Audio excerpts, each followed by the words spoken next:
গোপাল একবার নদীর ঘাটে ঘাটের ইজারা নিয়েছিল।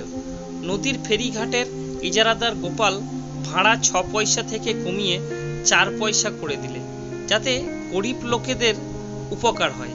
সে বছর দেশের অবস্থাও খুব ভালো ছিল না বলে গোপাল এই ব্যবস্থা নিলে, যাতে গরিব লোকেরা খুশি হয়, পরপারে যাতে সুবিধা হয়। তখন একদল ছেলে ইজারাদার গোপালের সঙ্গে দেখা করে বললে, ভাড়া কমানো চলবে না মোটেই, এতে আমাদের খুব আপত্তি আছে। ভাড়া যেমন ছিল ঠিক তেমনই থাকবে, একেবারেই কমানো চলবে না। এসব করলে একেবারে ভালো হবে না।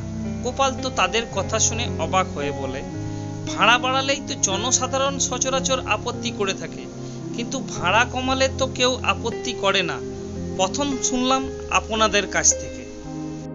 গোপাল তখন তাদের জিজ্ঞেস করলে, ভাড়া কমানোতে আপনাদের এত আপত্তি কেন?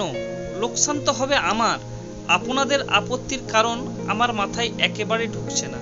তখন সেই অদ্ভুত ছেলেগুলো মুখ বেজার করে বললে, তবে শুনুন মশাই, আমরা রোজ সাঁতরে ওপারে যাই, আর রোজই ভাবি ফেরি নৌকায় না গিয়ে সাঁতরে ওপারে যাওয়ার জন্য পারের খরচ বাবদ 6 পয়সা আমাদের সঞ্চয় হচ্ছে।